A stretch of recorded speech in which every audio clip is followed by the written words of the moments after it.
Tanggal 15 Agustus kemarin di Tanah Beku, Alaska, sebuah pertemuan yang mustahil akhirnya terjadi.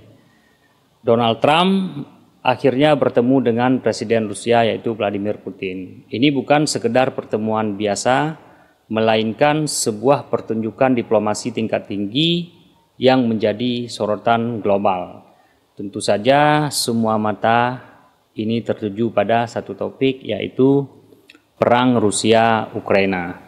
Pertanyaannya, apakah ini akan menjadi titik balik yang sesungguhnya atau hanya drama politik semata? Oke, mari kita bahas. Untuk memahami kejadian ini, kita perlu melihat ke belakang. Perang di Ukraina ini sudah berlangsung lebih dari 3 tahun. Perekonomian global hancur, harga energi melonjak, sementara Ukraina terus berjuang di medan pertempuran dari tekanan Rusia. Di video kali ini kita tidak akan membahas siapa yang salah di antara mereka, tapi kita fokus ke pertemuan Trump dan Putin. Trump sejak awal masa jabatannya kembali, dia ini sudah memosisikan dirinya sebagai pembuat kesepakatan besar. Dia ingin membuktikan bahwa hanya dirinya lah yang punya pengaruh untuk membawa Putin ke meja perundingan. Momentumnya ini dimulai dari pertemuan sebelumnya di Riyadh, di Arab Saudi, itu beberapa bulan yang lalu. Pertemuan ini menjadi titik awal yang krusial. Amerika ketika itu diwakili oleh Menteri Luar Negerinya, yaitu Marco Rubio, dan Rusia diwakili oleh Menteri Luar Negerinya yang sangat terkenal itu, yang sering muncul di media, yaitu Sergei Lavrov. Nah, pertemuan mereka ini bertujuan untuk membuka kembali jalur komunikasi dan membahas solusi damai untuk perang Ukraina. Siapa yang mengajukan pertemuan ini terlebih dahulu?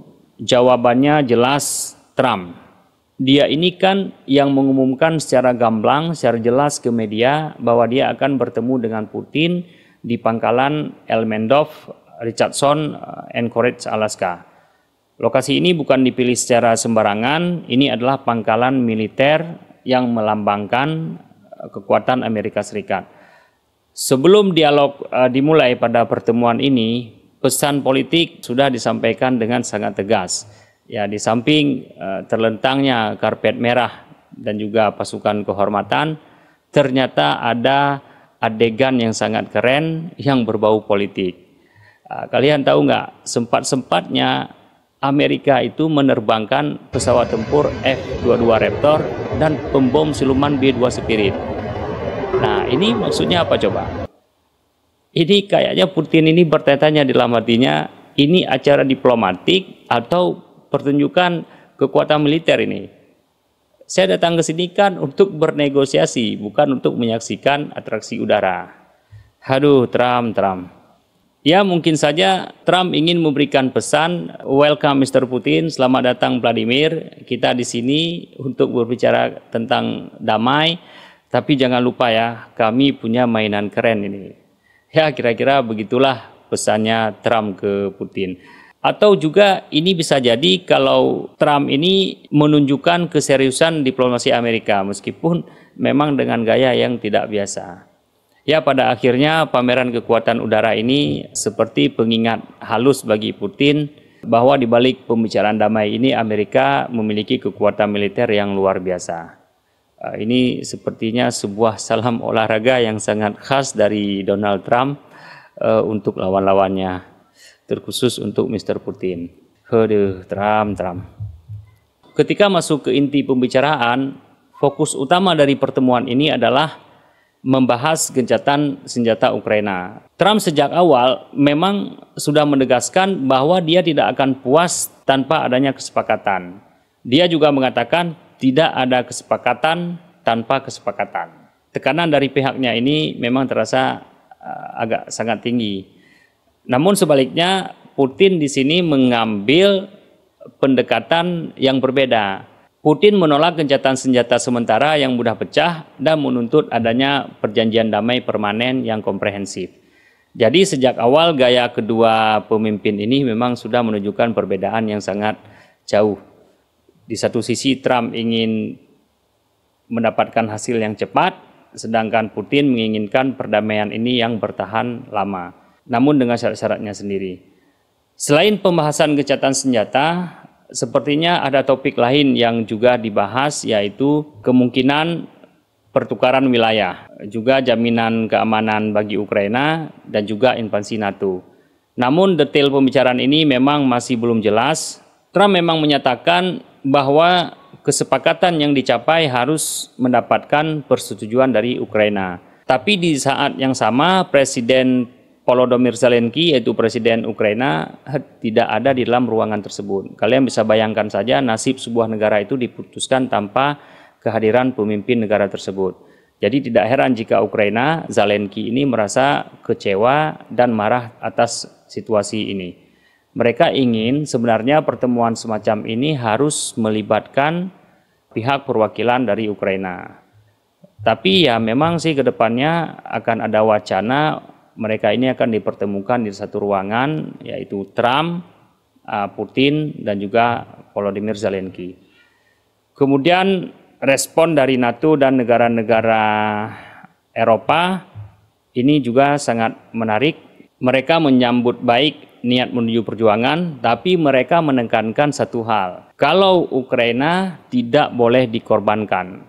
Mereka mendesak agar jaminan keamanan yang kuat ini benar-benar diberikan, diwujudkan secara nyata bagi Ukraina. Bukan hanya sekedar janji di atas kertas. Nah, beberapa pemimpin Eropa bahkan mereka mengeluarkan statement secara bersama. Mereka menolak gagasan bahwa Rusia ini bisa memiliki hak veto atas masa depan Ukraina. Zelensky sendiri ini bertekad tegas dia. Dia menyebutkan bahwa perdamaian harus berupa perdamaian yang adil. Jika gencatan senjata ini berarti jeda sementara sambil wilayah mereka tetap diduduki oleh Rusia, itu sama saja dengan kalau Ukraina ini menyerah, dan ini sangat berat untuk bisa mereka terima. Nah, ada juga konspirasi dari pertemuan di Alaska ini, ada yang menyebutkan sebagai rapat rahasia untuk merencanakan tatanan dunia baru. Ada juga yang mengatakan Trump ini akan membuat kesepakatan rahasia yang akan menguntungkan Rusia, seperti akan mengakui klaim Rusia terhadap wilayah Ukraina dan juga untuk melemahkan NATO. Nah, konspirasi ini sering beredar di media sosial, ada banyak isu-isu seperti ini. Namun memang tidak ada bukti yang nyata atas teori-teori yang semacam ini. Pertemuan ini lebih didasari oleh motivasi politik Trump untuk menunjukkan kemampuannya dan keinginan Putin untuk menunjukkan bahwa dia masih bisa bernegosiasi dengan pemimpin Amerika Serikat. Nah, bagaimana hasil pertemuan ini? Secara praktis bisa dikatakan hasilnya nihil. Karena tidak ada satupun kesepakatan nyata yang diumumkan, tidak ada perjanjian gencatan senjata yang ditandatangani. Pertemuan ini bahkan selesai lebih cepat daripada jadwal yang ditentukan. Trump dan Putin sama-sama keluar dengan optimis. Mereka menyebut pertemuan ini sangat produktif dan ada kemajuan yang besar. Namun tidak ada rincian yang diberikan. Inilah yang membuat hasilnya terasa seperti pertunjukan simbolis semata. Trump di sini mendapatkan panggung tampil sebagai pencari perdamaian, sementara Putin mendapatkan legitimasi untuk kembali diperhitungkan di kancah internasional. Kemudian kita akan bahas 3 skenario yang akan terjadi setelah pertemuan Donald Trump dengan Vladimir Putin di Alaska. Ada 3 skenario utama yang mungkin terjadi. Yang pertama, perang terus berlanjut karena Zelensky dan Eropa menolak kompromi. Dalam skenario ini, bantuan militer Barat akan terus mengalir, akan terus diberikan ke Ukraina. Dan perang bisa berlangsung bertahun-tahun. Kemudian yang kedua, skenario yang kedua, kompromi terbatas. Nah, ini bisa menjadi jalan tengah terhadap gencatan senjata di wilayah-wilayah tertentu, meski bukan solusi permanen. Dan yang ketiga, skenario ketiga ini adalah kesepakatan besar yang melibatkan pertukaran wilayah dan jaminan keamanan. Nah, dari ketiga skenario tersebut, skenario ketiga ini menarik untuk kita bahas, yaitu tentang pertukaran wilayah dan jaminan keamanan. Adapun wilayah yang dipertukarkan dalam skenario damai ini pasti yang pertama yaitu daerah semenanjung Crimea. yaitu wilayah Crimea. Karena ini adalah wilayah yang paling sensitif, yang pada 2018 lalu Rusia memang sudah menganeksasi wilayah ini. Sampai hari ini tindakan Rusia ini tidak pernah diakui oleh Ukraina maupun sebagian besar komunitas internasional. Dalam skenario ini, Crimea mungkin akan diakui secara de facto sebagai bagian dari Rusia oleh negara-negara barat sebagai imbalan untuk perdamaian. Kemudian yang kedua, wilayah Donbas. Nah, ini mencakup Donetsk dan Luhansk. Wilayah ini juga telah dikuasai oleh separatis pro-Rusia itu sejak tahun 2014 lalu. Dan dianeksasi oleh Rusia secara formal itu pada tahun 2022. Nah, kemungkinan pertukarannya ini adalah Rusia akan mempertahankan kontrol atas seluruh atau mungkin sebagian dari wilayah ini. Kemudian yang terakhir yaitu wilayah selatan Ukraina, Zaporizhia dan Kherson. Wilayah ini juga telah dianeksasi oleh Rusia itu pada tahun 2022, meskipun Rusia tidak sepenuhnya mengendalikan wilayah ini. Dalam skenario pertukaran ini, Rusia mungkin akan mengembalikan sebagian wilayah di Kherson dan Zaporizhia ini kepada Ukraina. Ini sebagai bagian dari kesepakatan untuk mengakhiri perang. Kemudian bagaimana dengan jaminan keamanan dalam skenario damai ini? Bagi Ukraina, jaminan keamanan ini berarti janji atau komitmen yang kuat dari negara-negara barat seperti Amerika, Inggris, Prancis, dan juga Jerman untuk melindungi mereka dari agresi Rusia di masa depan. Nah, jaminan ini akan mencangkup beberapa hal penting. Yang pertama pastinya bantuan militer jangka panjang, kemudian perjanjian pertahanan, dan juga pastinya dukungan ekonomi dan pembangunan.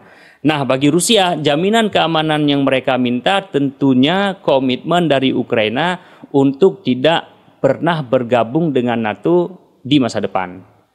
Nah, bagi Rusia, ini adalah garis merah utama yang mereka lihat sebagai ancaman langsung terhadap national security mereka. Donald Trump sepertinya dia ini berharap skenario ketiga ini bisa terwujud. Dia sepertinya sangat yakin dengan gaya negosiasinya ini, dia bisa meyakinkan Putin untuk memberikan konsensi. Sepertinya skenario ini menawarkan kemenangan politik yang besar bagi dirinya. Karena Trump bisa memenuhi janji kampanye utamanya untuk mengakhiri perang di Ukraina dengan cepat. Nah, keberhasilannya ini pasti akan membedakan dia dari pemimpin-pemimpin dunia lainnya, terutama Joe Biden pendahulunya, yang selama ini dinilai gagal dalam mengakhiri konflik di Ukraina. Tentunya ini akan memperkuat citranya sebagai pemimpin yang efektif dan yang mampu menyelesaikan permasalahan global yang kompleks. Nah, skenario ketiga ini juga selaras dengan kebijakan America First, yaitu sebuah filosofi politik yang menguntungkan kepentingan Amerika Serikat ini di atas segala-galanya. Kesepakatan ini tentunya akan menghentikan aliran dana bantuan militer Amerika ke Ukraina. Kita kan tahu selama ini Amerika ini jor-joran begitu banyak menghabiskan dana mereka untuk membantu Ukraina dalam perang melawan Rusia. Yang selama ini Donald Trump memang mengkritik tentang bantuan militer Amerika Serikat ini yang besar-besaran ke Ukraina. Dengan terwujudnya skenario ketiga ini, maka berakhirlah pendanaan tersebut, yaitu pendanaan militer Amerika yang diberikan ke Ukraina. Maka di sini Trump akan bisa mengeklaim bahwa dia telah berhasil melakukan penghematan miliaran dolar uang pembayar pajak Amerika. Dan dia bisa fokus untuk mengalihkan sumber dana ini kepada kepentingan nasional di dalam negeri. Bagi Trump, jika dukungan ke Ukraina tidak menghasilkan kemenangan yang jelas dan juga cepat, maka skenario pertukaran ini akan menjadi jalan yang paling pragmatis dan ekonomis bagi Amerika. Ya, kira-kira itulah dia 3 skenario yang akan terjadi terhadap pertemuan dari Donald Trump dan juga Putin di Alaska kemarin. Pada akhirnya pertemuan ini belum memberikan jawaban yang pasti. Dunia masih menunggu apakah benar-benar akan ada perundingan lanjutan yang melibatkan Volodymyr Zelensky dari Ukraina, Trump dari Amerika, dan juga Rusia yaitu Putin atau mungkin pemimpin-pemimpin lainnya dari negara-negara NATO. Yang jelas pesan dari pertemuan ini yaitu Donald Trump dan Putin, mereka sama-sama membuka pintu dialog, sama-sama membuka diri meskipun isinya masih penuh duri dan ketidakpastian. Saya Irfan Aswandi, terima kasih telah menyimak. Sampai jumpa di video berikutnya.